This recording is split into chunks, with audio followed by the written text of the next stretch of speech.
bulan depan ini harusnya naik ya. Jadi lebih baik gitu kan, bisa dimanfaatkan terutama untuk anak-anak sekolah, tahun ajaran baru. Gitu. Dan banyak sekali keluhan-keluhan ya dari orang tua. Saya merasakan itu untuk menyekolahkan anaknya masuk, apalagi masuk dari SMP ke SMA atau SMK, dari SD ke SMP itu perlu uh, anggaran yang cukup besar bagi keluarga.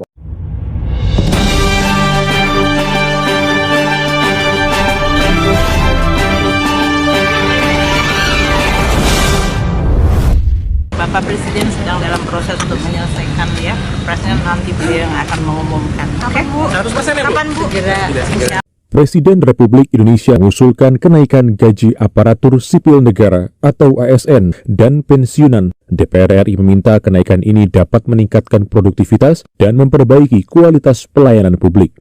Anggota Badan Anggaran DPR RI Dev Akbar Syahfikarno menilai usulan Presiden dalam pidato penyampaian RAPBN telah diperhitungkan dengan baik oleh pemerintah dengan memperhatikan tingkat inflasi dan kemampuan anggaran negara atau APBN. Untuk itu, ASN diminta menyikapi kenaikan ini dengan terus memberikan kinerja yang lebih baik serta menyesuaikan diri dengan era keterbukaan informasi dan digitalisasi. Sudah lama ASN kita itu kan tidak naik gajinya. Ingin menaikkan gaji ASN, menurut saya sangat tepat. Dan saya setuju kebijakan tersebut. Karena di samping lamanya tidak naik, dan kemudian ada faktor akumulasi inflasi, terus kebutuhan harga pokok yang naik, dan wajar ASN itu untuk naik gajinya. Dulu kan kita ingat, setiap tahun, itu setiap pidato kenegaraannya Presiden, rakyat kan selalu mengharapkan, terutama ASN kan, mengharapkan naik berapa persen tahun ini, dan kemudian kan memberikan implikasi terhadap apa? Belanja. Kemudian meningkatkan putaran ekonomi, meningkatkan pergerakan-pergerakan ekonomi yang lain. Ya, kami sangat setuju, karena sebagaimana kita tahu bahwa inflasi setiap tahun itu selalu antara 5-7%. Oleh karenanya, untuk menyesuaikan penghasilan dari seluruh ASN, tentu kita harus juga menyesuaikan itu sehingga mereka daya belinya tetap stabil dengan posisi-posisi semula. Bahkan kalau perlu ya setiap tahun ya ada kenaikan sehingga mereka akan merencanakan kehidupannya di masa datang untuk jauh lebih baik. Bulan depan ini harusnya naik ya. Jadi lebih baik gitu kan, bisa dimanfaatkan terutama untuk anak-anak sekolah, tahun ajaran baru. Gitu. Dan banyak sekali keluhan-keluhan ya dari orang tua. Saya merasakan itu untuk menyekolahkan anaknya masuk, apalagi masuk dari SMP ke SMA atau SMK, dari SD ke SMP itu perlu anggaran yang cukup besar bagi keluarga. Kemarin ini viral juga berita-berita yang kita dengar dari Menpan RB, bahwa Menpan RB mengusulkan kepada Menteri Keuangan untuk dilakukan peninjauan ulang terhadap gaji para ASN. Padahal di satu sisi bahwa barang-barang naik, inflasi juga demikian, tentu perlu ada penyesuaian. Oleh karena itu kami Komisi 2 yang merupakan mitra daripada Kementerian Menpan RB tentu memberikan apresiasi adanya gagasan, adanya rencana untuk melakukan penyesuaian terhadap gaji para ASN ini untuk dinaikkan. Oleh karena itu, upaya yang dilakukan oleh Menteri Menpan RB melakukan konsultasi dengan Menteri Keuangan bagaimanapun tentu tidak bisa hanya merupakan kebijakan daripada Menteri Menpan RB, tetapi harus melakukan koordinasi, menyampaikan maksud dan tujuan. Mudah-mudahan Menteri Keuangan yang pada hari ini hadir di paripurna untuk menyampaikan itu, mudah-mudahan mendapatkan respon positif terhadap apa yang diusulkan oleh Menpan RB itu terhadap kenaikan gaji para ASN tersebut. Pemerintah agar terus memperhatikan kesejahteraan aparatur sipil negara dan pensiunan ASN dengan konsisten menaikkan gaji pokok setiap tahunnya. Hal ini penting agar gaji pokok ASN dan pensiunan tidak tergerus oleh inflasi. Hal ini menaikkan harga pangan dan tentu memicu inflasi dan menggerus daya beli masyarakat. Dampak langsung dari berbagai risiko tersebut kita rasakan. Konflik geopolitik berdampak pada terganggunya rantai pasok, memicu peningkatan harga komoditas dan biaya logistik. Harga minyak mentah melonjak mencapai 91,2 per barel. Hal ini melonjak sangat tajam dibandingkan rata-rata APBN yang kita tetapkan pada kisaran $80 per barel. Tekanan di pasar keuangan domestik dan juga tingkat harga dirasakan di Indonesia. Indeks harga saham gabungan mencapai titik terendah di tahun 2024. Rupiah terdepresiasi hingga 16.486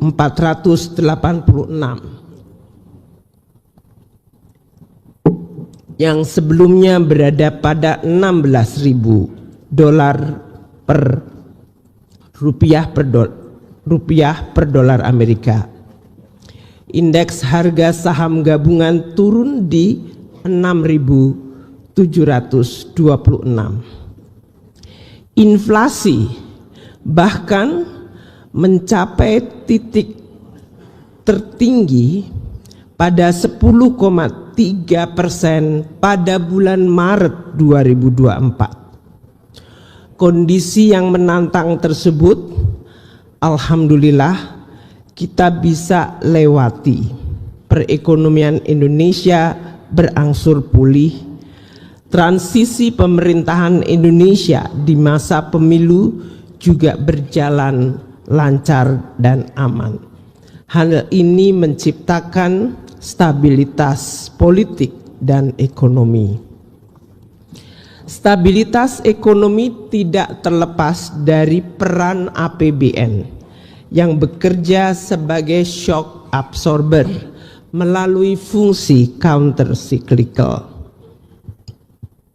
Untuk pengingat kembali, pada paruh pertama 2024, penerimaan negara Indonesia justru mengalami kontraksi 6,2% year on year. Sementara belanja negara di 2024 semester 1 baik karena El Nino maupun pemilu melonjak tumbuh 11,3%. Hal ini menimbulkan banyak kekhawatiran.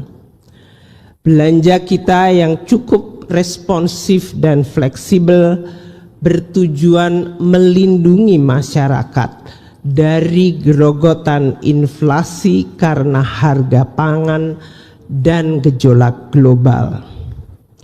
Melalui mitigasi risiko pangan, stabilisasi pasokan dan harga pangan atau SPHP, serta pemerintah meluncurkan stimulus ekonomi. Ibu Ketua, para pimpinan dan para anggota Dewan yang kami hormati, dengan latar belakang yang kami sampaikan tersebut, LKPP 2024 ditutup dengan mencatatkan prestasi yang cukup menonjol.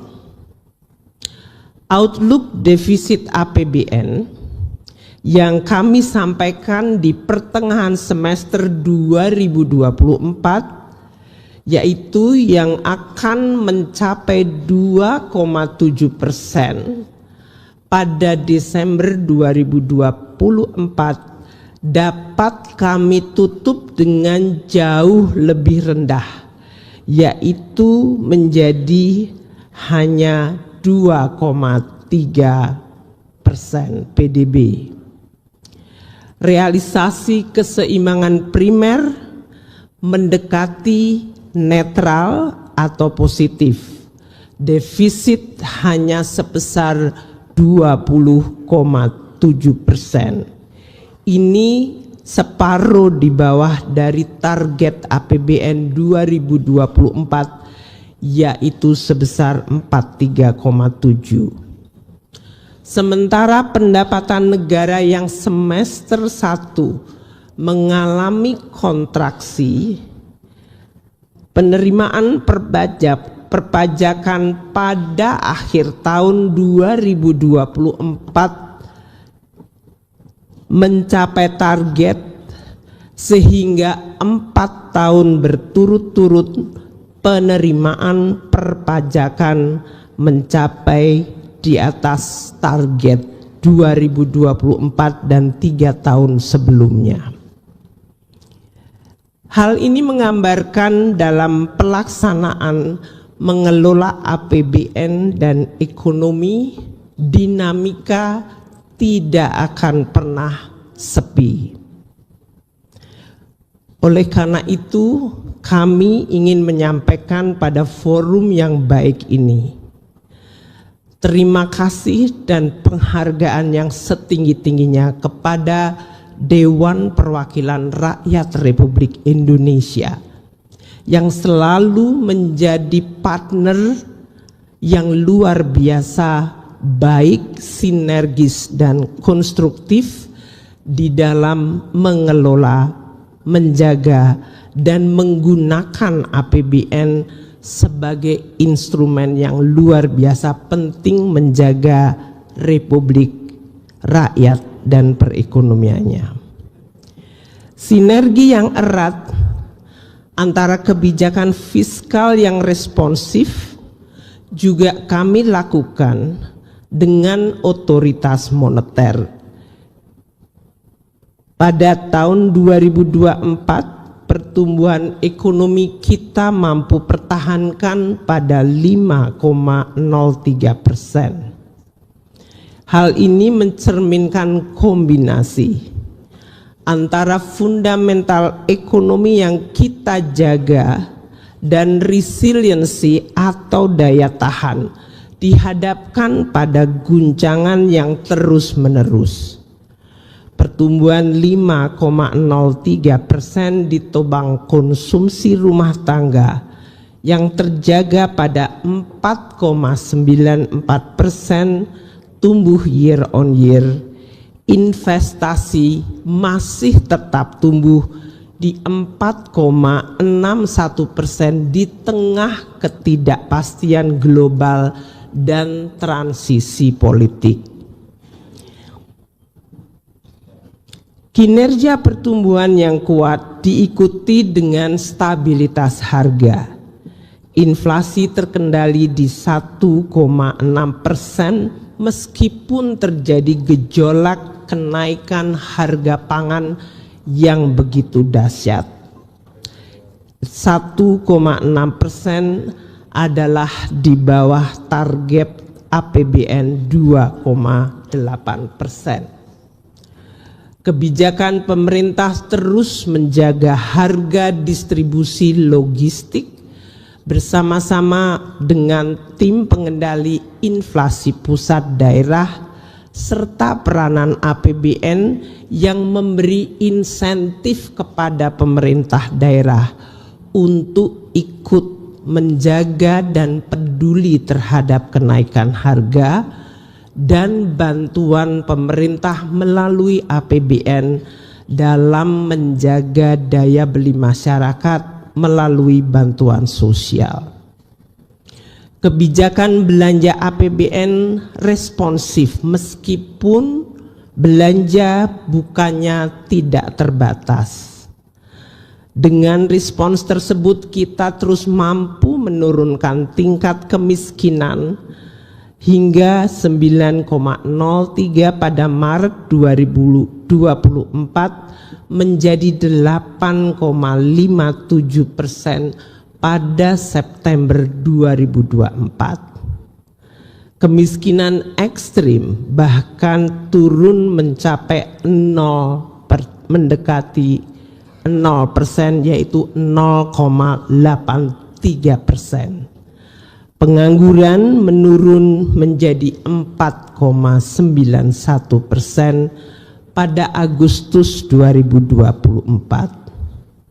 Ini menggambarkan apabila APBN digunakan secara efektif, selektif, dan hati-hati, kita akan terus mampu menjaga Indonesia dan terutama menjaga kelompok masyarakat yang paling rentan.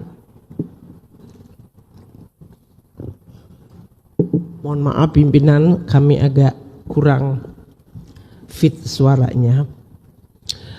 Pimpinan dan anggota Dewan yang kami hormati, pemerintah menyampaikan terima kasih atas pandangan fraksi Gerindra, Golkar, Nasdem, PAN, Demokrat, dan PKS terkait kinerja perekonomian nasional dan kinerja APBN yang berjalan baik. Seperti kami sampaikan, ini merupakan kerja bersama di pemerintahan dan terutama dengan DPR. Kami mengapresiasi dan sepakat dengan pandangan FPKB tentang pentingnya mendorong desain pertumbuhan ekonomi yang berkualitas.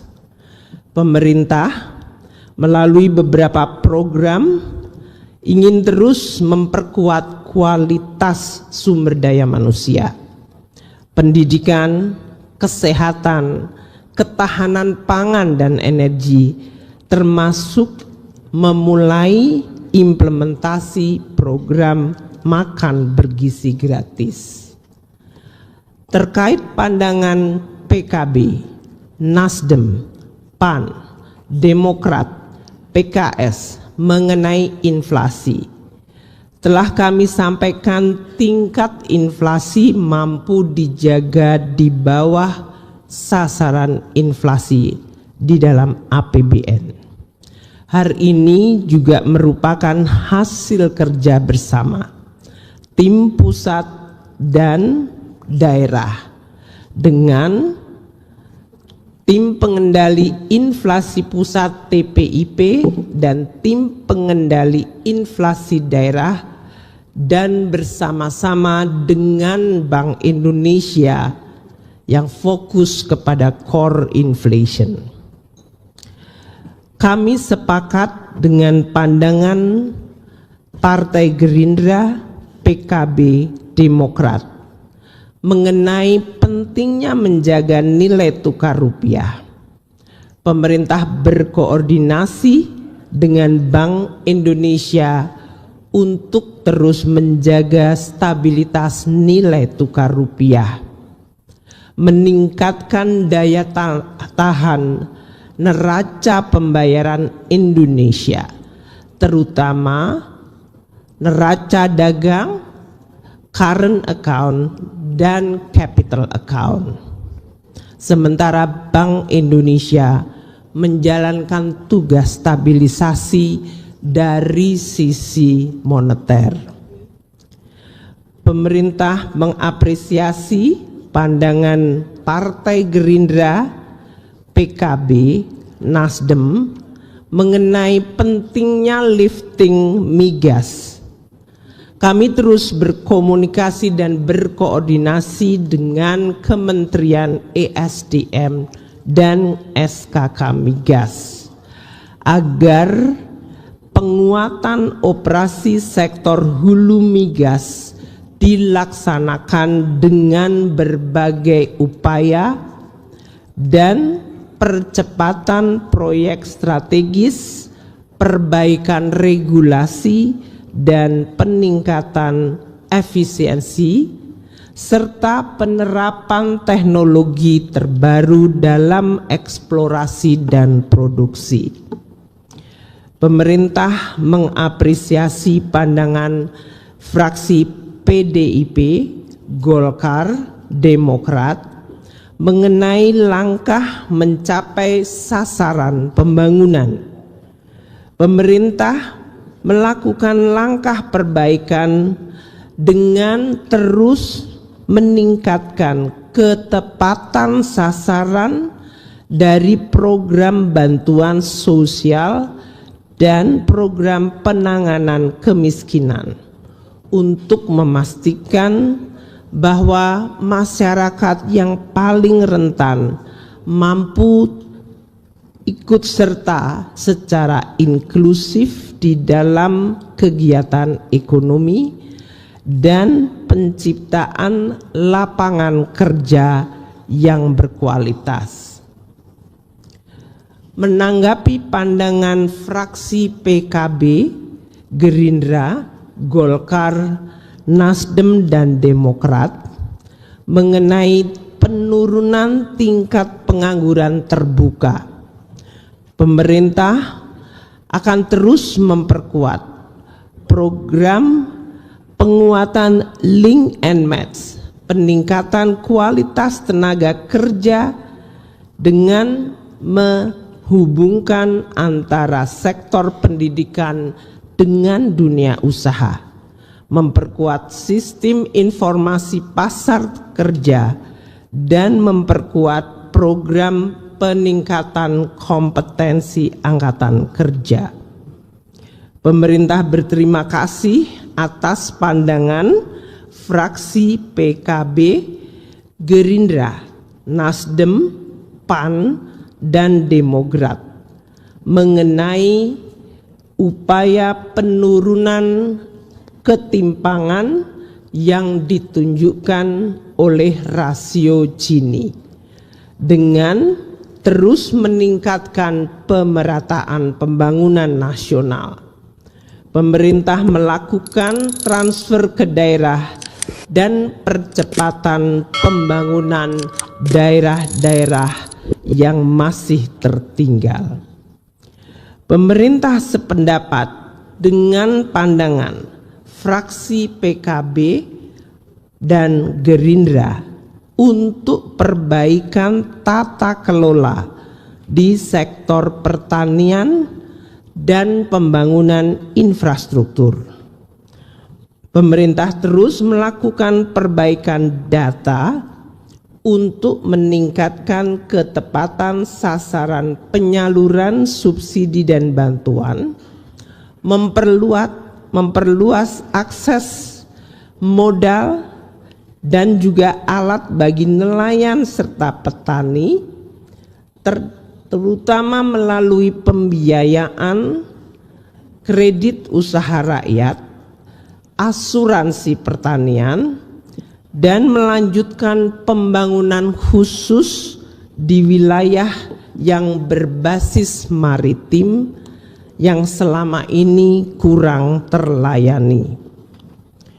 Pemerintah berterima kasih kepada Partai Gerindra atas akselerasi penurunan prevalensi stunting yang disebutkan, di mana pemerintah terus berusaha menurunkan prevalensi stunting dari 21,5% 2023 menjadi 19,8% 2024. Pencapaian ini lebih baik dari target yaitu 20,5. Kami akan terus berkomitmen menurunkan prevalensi stunting hingga 14,2% pada 2029.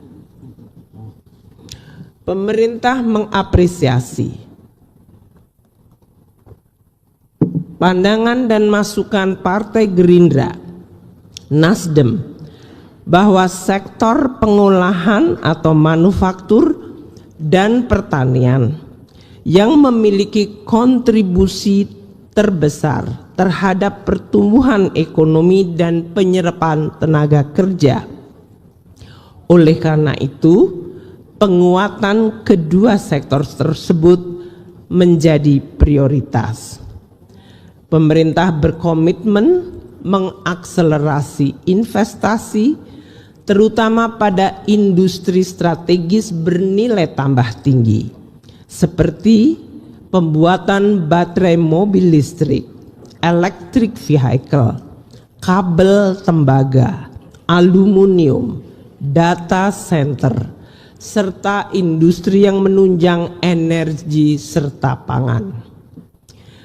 Kami menyampaikan terima kasih kepada fraksi Gerindra terhadap isu tax ratio yang diminta agar tetap terjaga di atas 2 digit.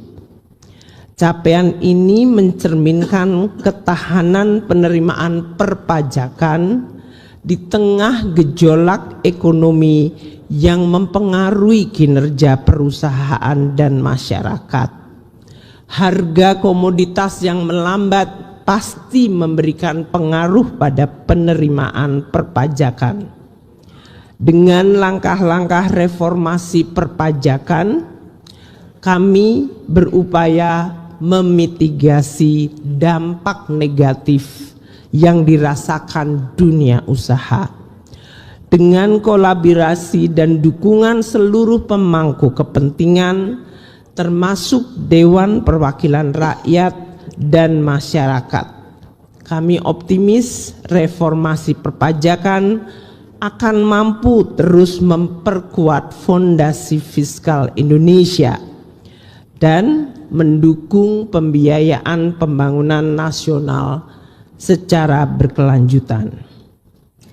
Kami menghargai perhatian dan dukungan fraksi PKB, Gerindra, Golkar, Nasdem, PAN, dan PKS atas capaian positif pendapatan APBN, khususnya penerimaan perpajakan yang di tahun yang cukup sulit tetap mampu kita pertahankan bahkan melampaui target. Ini mencerminkan perekonomian kita terjaga resilience atau berdaya tahan, dan upaya dari perpajakan, pajak, bea cukai untuk terus mereformasi dan berfokus tidak hanya pada penerimaan negara, namun menjaga perekonomian tetap dapat dijaga secara seimbang.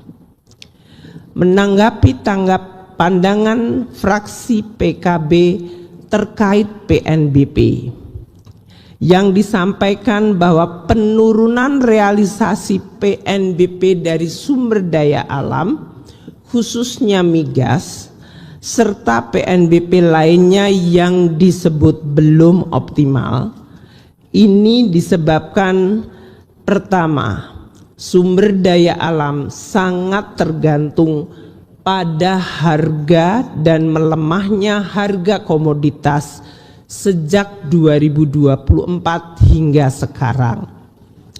Sementara itu dari sektor minyak dan gas, lifting atau produksi juga mengalami penurunan. PNBP lainnya akan terus kami tingkatkan, baik melalui pembangunan Simbara Sistem Informasi, fokus awal di batu bara tapi kemudian mineral, juga PNBP dari kementerian lembaga yang juga makin penting. Pandangan fraksi PDI Perjuangan, Gerindra, PKS terkait mandatory spending dapat disampaikan bahwa pemerintah melaksanakan mandatory spending sesuai amanat Undang-Undang Dasar 1945. Pemerintah terus berkomitmen untuk meningkatkan efektivitas. Jangan sampai mandatori dianggap sebagai sesuatu yang harus kemudian dihabiskan hanya sekedar karena mandatori.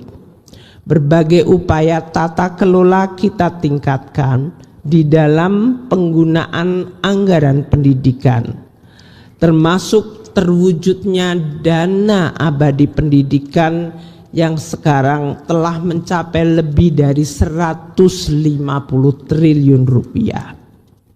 Kami juga terus berkomitmen meningkatkan upaya kualitas pendidikan, penelitian, riset dasar, dan kebudayaan, serta berbagai cabang pendidikan yang begitu beragam.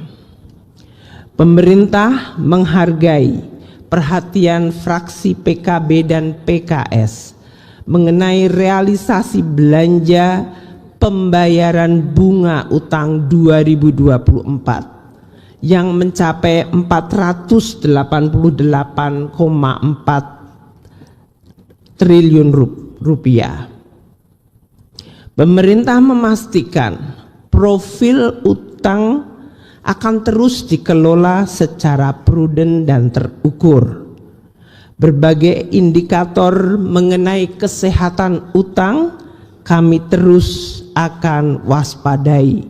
Risiko suku bunga utang, risiko nilai tukar, dan risiko pembiayaan ulang atau refinancing terus kami monitor dan tetap berada pada batas aman, baik dalam jangka pendek maupun jangka menengah. Meskipun demikian, pekerjaan rumah untuk pendalaman pasar uang dan pasar obligasi di Indonesia masih harus ditingkatkan.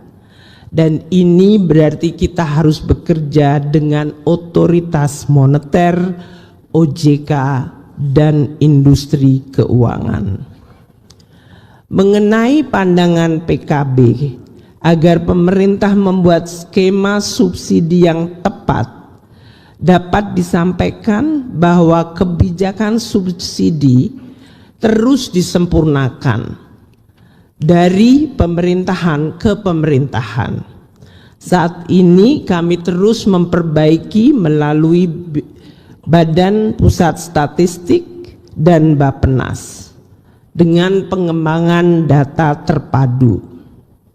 Kami juga memperbaiki selain akurasi data penerima program perlindungan sosial, juga tata kelola bantuan sosial untuk bisa efektif menjawab kebutuhan masyarakat yang paling rentan.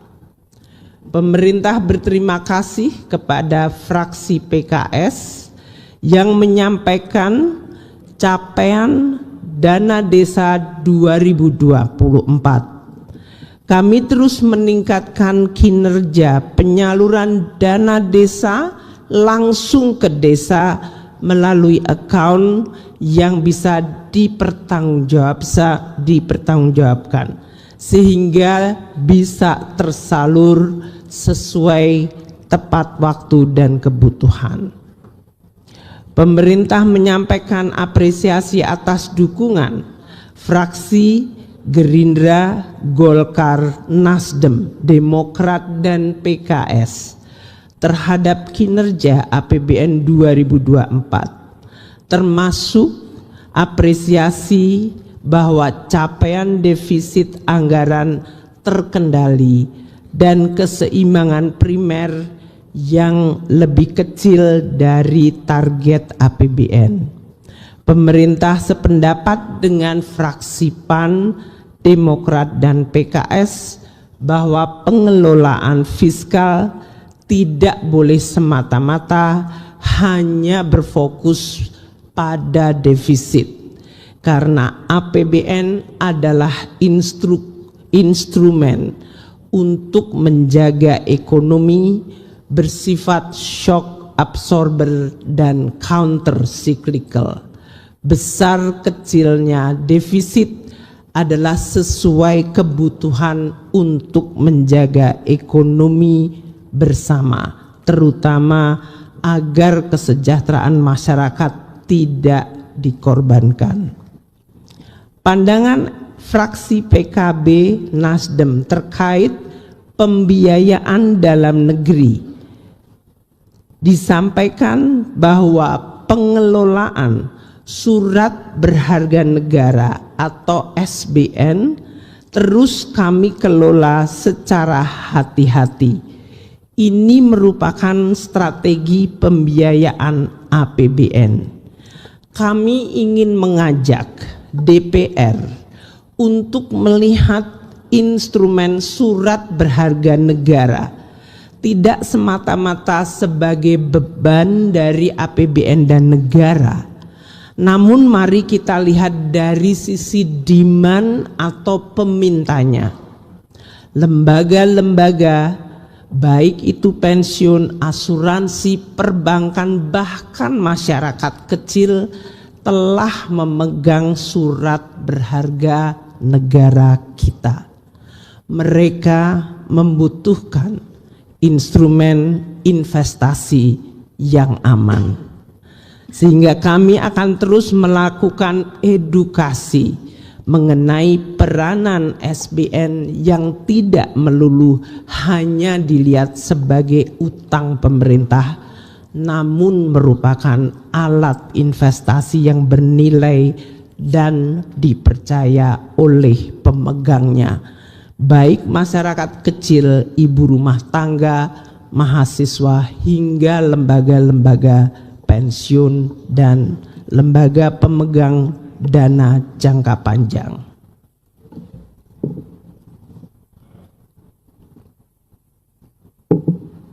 Kami menyampaikan apresiasi Partai Golkar yang menyampaikan pandangan mengenai saldo anggaran lebih atau SAL yang digunakan dalam pembiayaan APBN.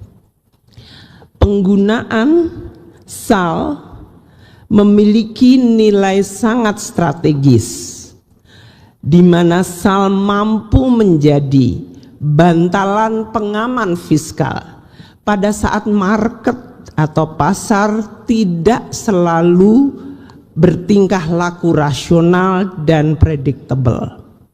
SAL juga terus digunakan secara terukur hati-hati untuk mempertimbangkan kebutuhan likuiditas negara.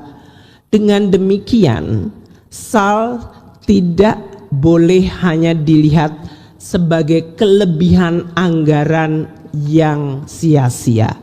Dia merupakan strategi tidak terpisahkan dalam menjaga stabilitas fiskal. Ibu pimpinan, para pimpinan dewan, para anggota dewan yang kami hormati, menanggapi pandangan dari seluruh fraksi agar pemerintah menindaklanjuti temuan, pemeriksaan dan rekomendasi BPK, dan juga apresiasi terhadap opini WTP yang diperoleh, kami sampaikan bahwa pemerintah terus menindaklanjuti dan berkomitmen untuk menyelesaikan semua rekomendasi BPK. Pemerintah menyusun dan menyampaikan rencana aksi seluruh rekomendasi BPK dengan secara rinci dan terukur. Pemerintah juga melakukan monitoring dan atas seluruh penyelesaian tindak lanjut yang dilaksanakan oleh seluruh kementerian lembaga termasuk Kementerian Keuangan. Kami juga melaporkan progres penyelesaian tersebut secara berkala kepada BPK